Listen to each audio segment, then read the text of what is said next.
Assalamu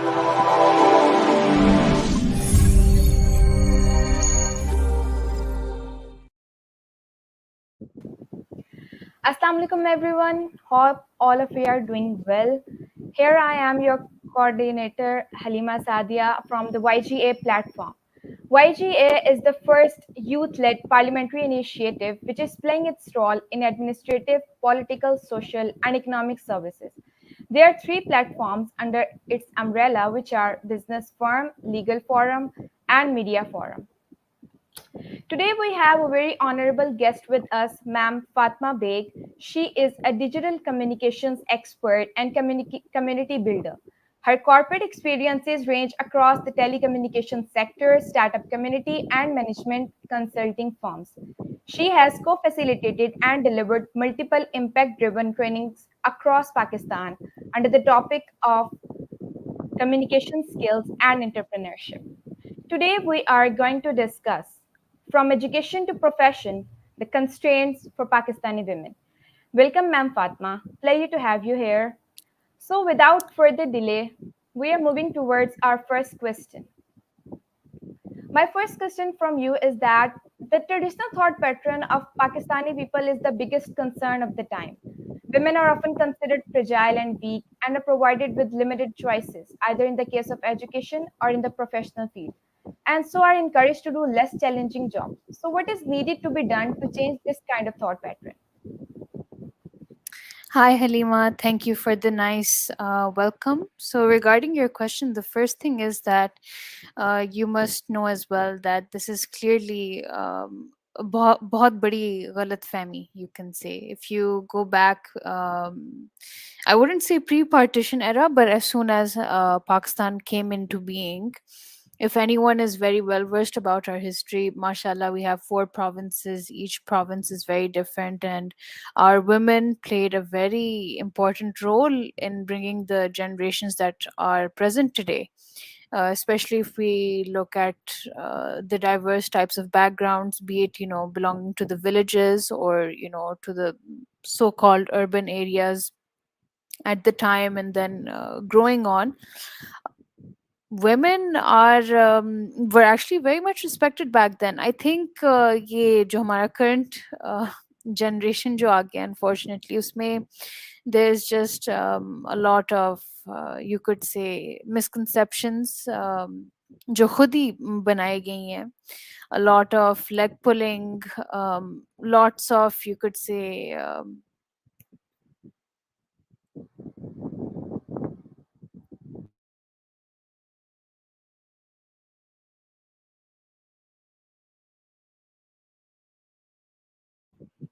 Halima, can you hear me? I was having some issues at my side. Let me Yes, know if you can hear you are me. really audible.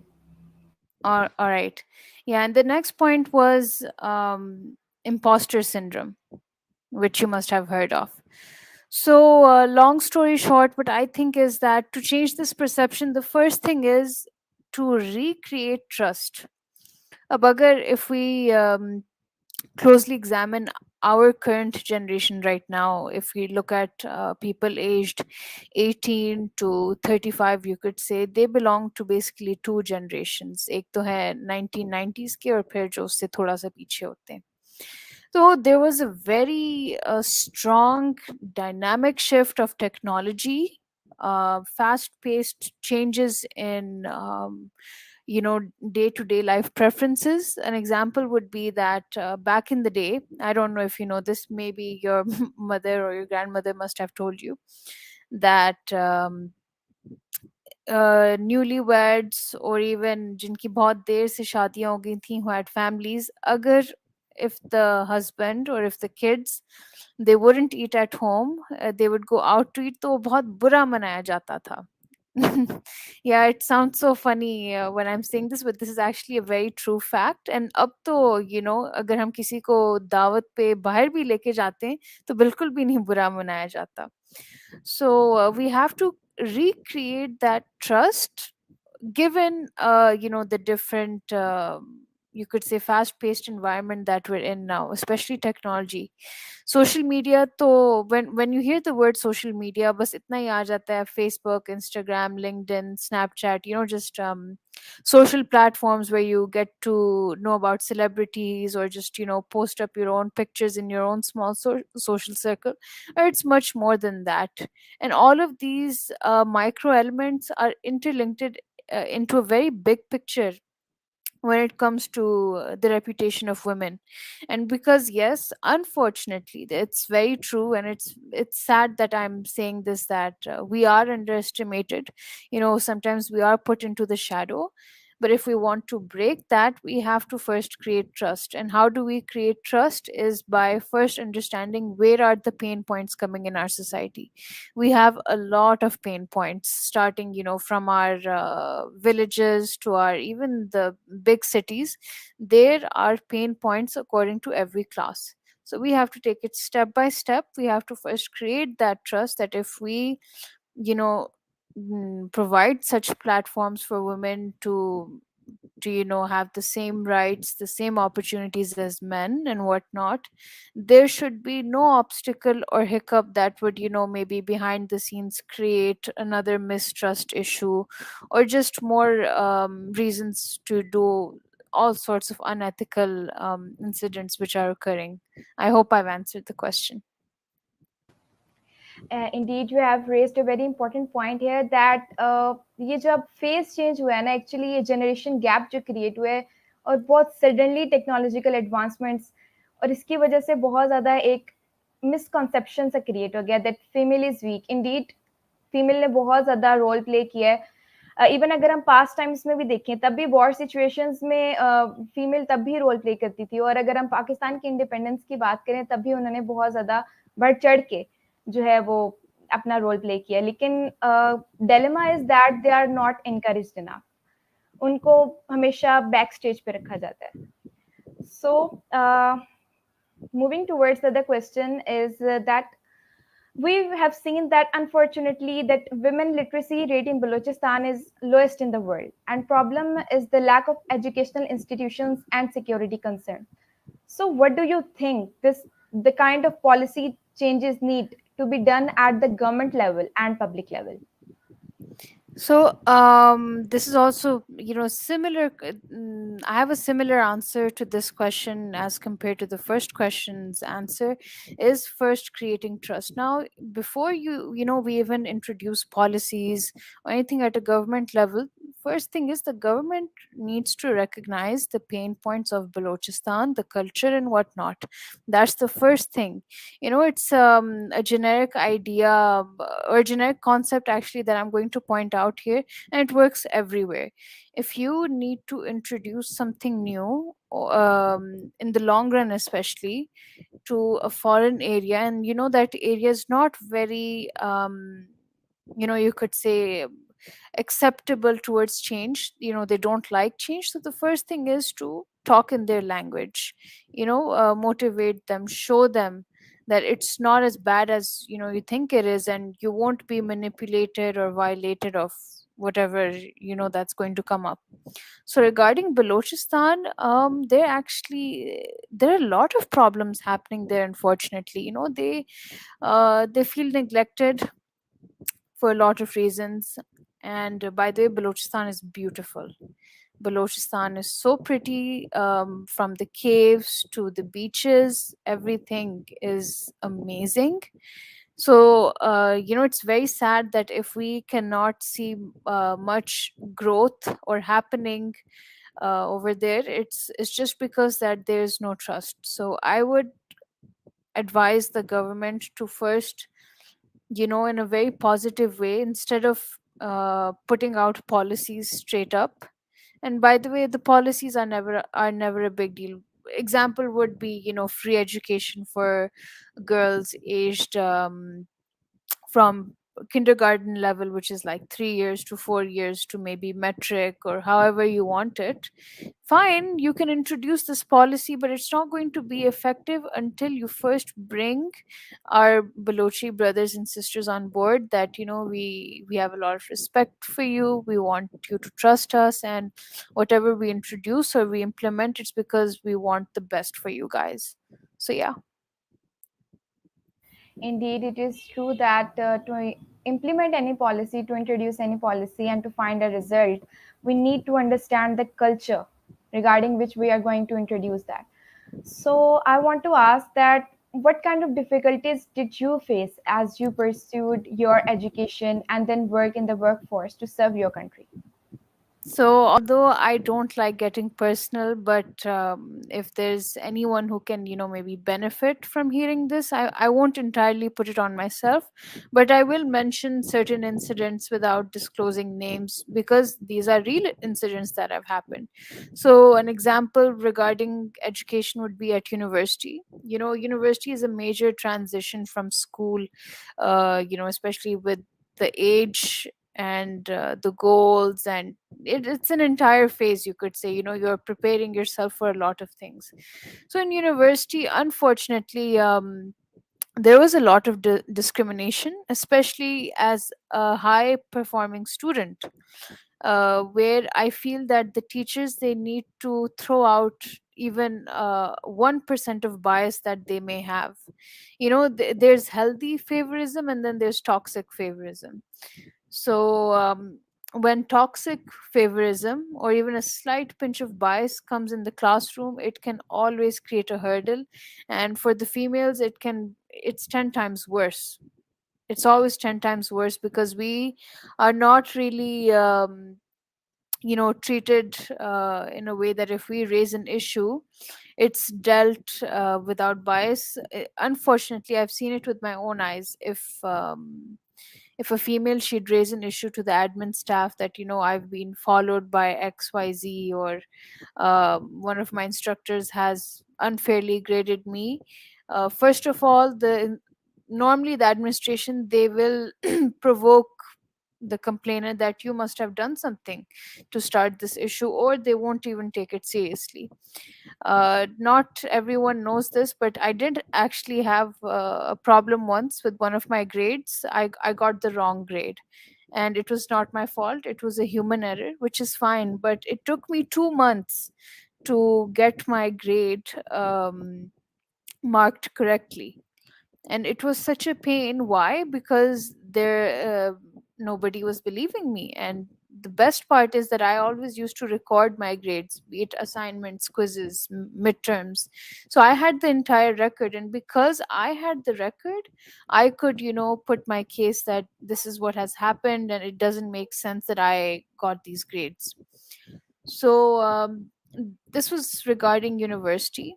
And of course, there are plenty other issues that happened with my classmates on a day-to-day basis, and there was no ending to it, just because the bias wouldn't go. This bias problem was very well, it was at a very high level, unfortunately. Ek to ye tha.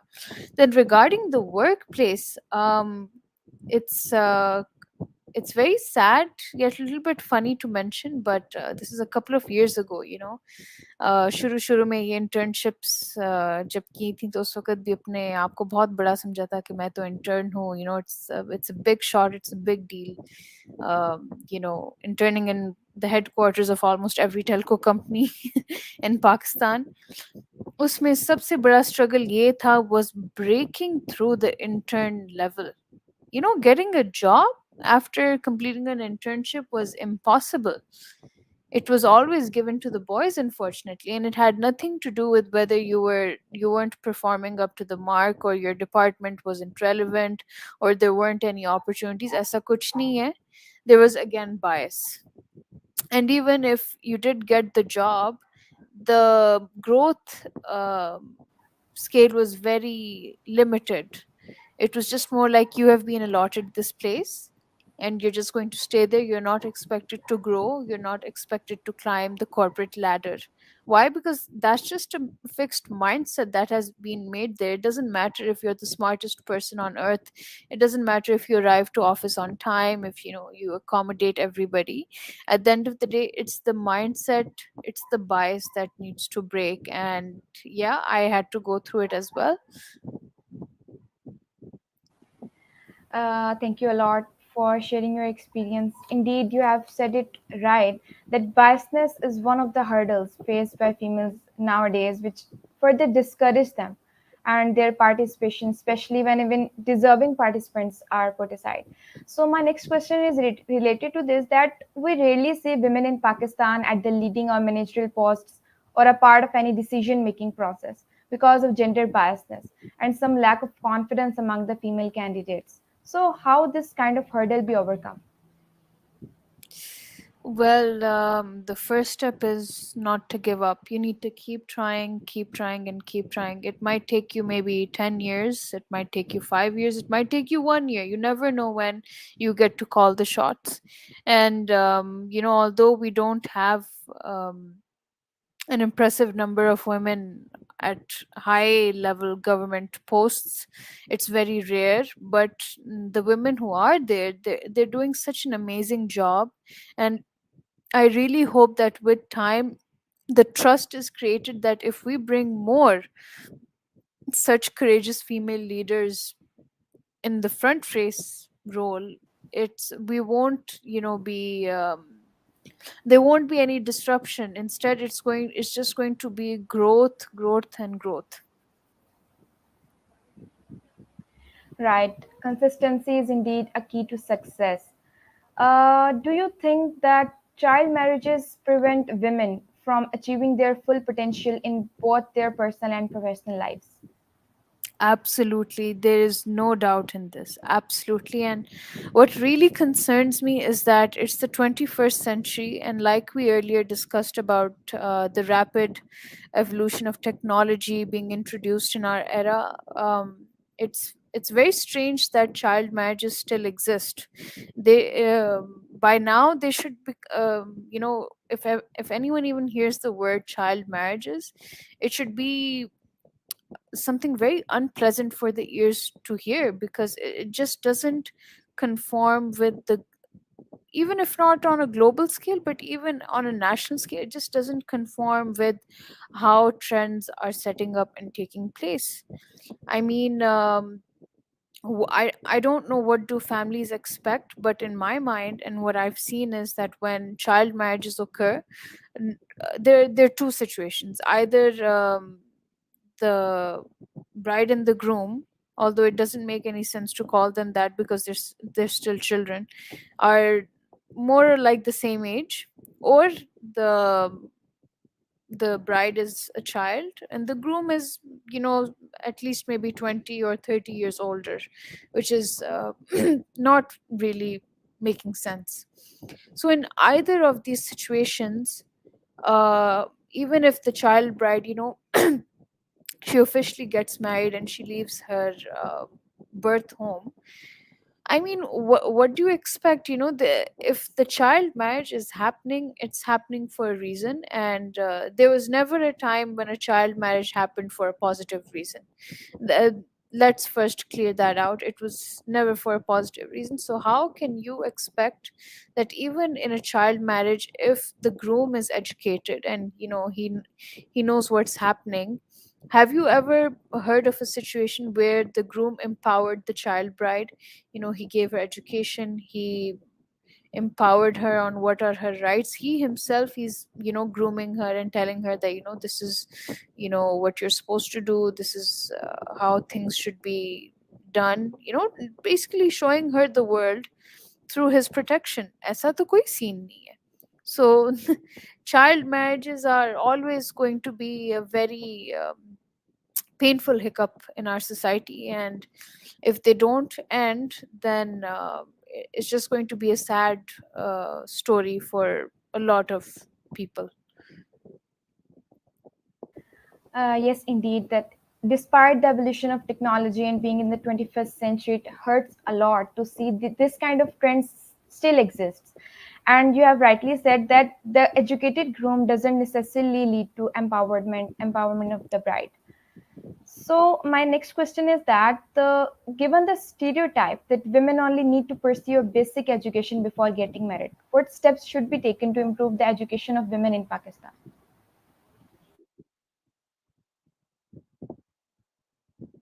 Halima, आपकी आवाज़ cut गई थी. Your voice was like a little bit distorted. So if you could repeat the question, I'd appreciate it. Yes, yes, indeed. Given the stereotype that women only need to pursue a basic education before getting married, what steps should be taken to improve the education of women in Pakistan? Okay, so first of all, I mean, what comes under basic education? Because in my mind, and this is something that you must have experienced as well, when we go to the hospital, we always want to be seen and treated by a female doctor. So I don't think a basic education is going to fulfill that. I mean, the it's a very common yet very powerful example that women are needed in healthcare.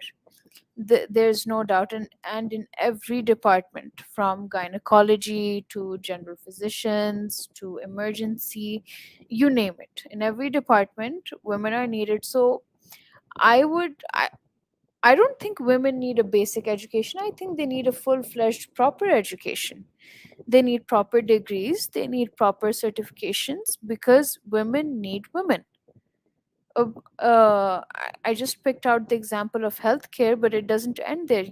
Whichever field you pick up, you're going to notice that women prefer women, and women need women. And in cases where families are not so flexible and comfortable with their females interacting with men, even the men of the house, they want their females to be interacting with females. So it makes so there is no such thing as basic education or basic talim. Women need proper education, they need proper degrees, they need everything to equip themselves the same way men equip themselves, so they can be a very reliable source of relief, of solutions, and everything you name it in our society. If we go to tourism spots, even if we go to restaurants like McDonald's, we actually find relief when we see that there is a woman being represented there, especially in the face of a manager. If there's any issue, if there's any complaint, we feel very comfortable talking to her. So there's easy communication, you get your work done, and obviously when you have a woman helping you out, there's 0% chance of harassment happening. So it's a breeze, you could say. Life is a breeze. If you need transportation, if you need to go to university or to work, and you need like a fixed transportation arrangement, and there are female drivers who can accommodate you, then all these cases that we hear day to day of, unfortunately, of groping and verbal harassment and god knows what, it's all eradicated. It's gone in just a second, not even a second, maybe even less than that. So I would say scratch out this basic education. It's more about proper degrees and full-fledged empowerment. Yes, true. Women need women for our comfort and relief. Yes, and we have talked a lot about the women education and their needs. So, why I want to ask that why it is important for Pakistan, especially as a developing state, and what will it impact on? What will it have impact on economy of Pakistan? Okay, so this is a really nice question. I really like this. The first thing is that if I specifically talk about Pakistan, the first thing is that Pakistan is not like the rest of the world, and I'm saying this in a positive way. Okay, I know, unfortunately, yes, the West, they do, they give a lot of freedom to their women and whatnot, but at the same time, uh, there are certain things that we just can't see eye to eye with. It's a fact, and it's not really going to change no matter what happens, because our beliefs, our culture, and yes, Pakistan is an Islamic republic, but we have minorities too. And even when we look at the minorities, they share similar, ethical sets and standards of certain ways of day-to-day life, which revolves around women. Certain customs like maybe covering the head, not really mingling with all types of men. The list is very long. Sometimes it depends on family to family and all those type of things. So in Pakistan, as you know, it's not very acceptable for to see a lot of female drivers. मैं आपको एक example दे देती हूँ. तो Turkey में, especially in Istanbul, if you ever go there, inshallah, I hope you do, वहाँ का जो public transportation system है ना, वो ऐसा है. They have buses, they have metro buses, they have metro trains, they even have cable cars. So I'll just take an example of the metro train. Usme there are women who are driving it. There are women, you'll see them driving it in the daytime, you'll see them driving it in the nighttime.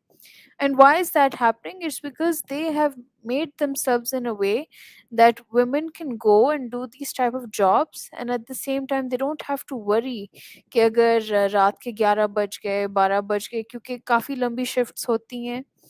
So they don't have that worry that when we need to go home or when we step out of our vehicle or cabin, then what's going to happen to us? Because in Pakistan, when we just step out of the house, we have a list of, you know, stress and problems and hiccups that maybe even unconsciously we don't think about, we still think about it. So it's that much embedded in our brain. So when we need to break that chain, and how is it going to help Pakistan? The first thing is that ये जितनी poverty के जो मसले हो रहे हैं ना, इंशाल्लाह ये बेहतर हो जाएंगे. Poverty is literally the root cause of all the crime that can happen in the world. When you don't have poverty, then of course the last thing on your mind would be, to commit crimes, to go and steal things, break car windows, pickpocketing, god knows what. ये सब खत्म हो जाएगा क्योंकि poverty levels are diminishing. How will poverty levels diminish? Obviously when you empower and when you enable ways for pockets to grow. And in that, of course, women are needed. If you even go to the grocery stores now, you'll see that there are so many women employed in Pakistan. I don't know if it's in every city, but I've seen it in Islamabad. In some of the grocery stores, they have started to employ women. And by doing that, I noticed a change. I noticed that women are asking women for help. They don't even go towards the men. They don't even ask the males at the counter that can you get this first. They go back to the women and they very comfortably tell them, hey, can you tell us where can we get this from, where can we get that from. So it's a very positive and fruitful change that will not, if seen with a very realistic mindset, given the transformations happening in our generation, it's a positive step that needs to be further enabled. So yeah. Yes, indeed. Women makes women comfortable because of communication becomes easy, and obviously it will help in diminishing poverty, which is the root cause of all crimes. So the basic thing is the basic problem is that the women is unaware of their rights. So what can we do regarding this process? And I one more thing, that what should be done to end gender-based violence against women, the lack of speech rights, conflicts, and crisis, which is highly present in the underdeveloped areas. so small steps need to be taken, in this case, because what I personally don't find uh, big steps being very impactful at the moment. It'll just seem like noise rather than action to be taken. And that is starting from our homes, starting from our neighborhoods, starting from our schools, our universities, our communities. Chote chote jo clusters hote in society mein. So it could even be your mohalla, it could be your neighborhood.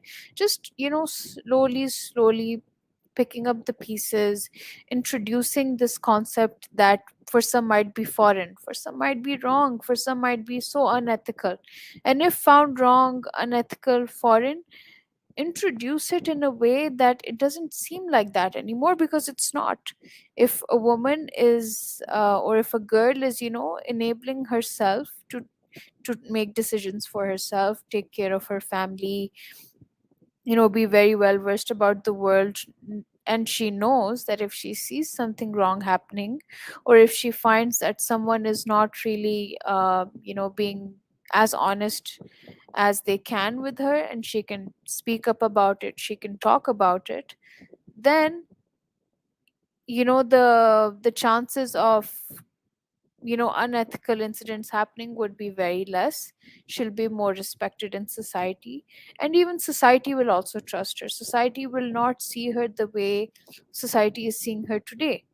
And like I mentioned in, I think, maybe at least two questions that I answered, that trust needs to be built.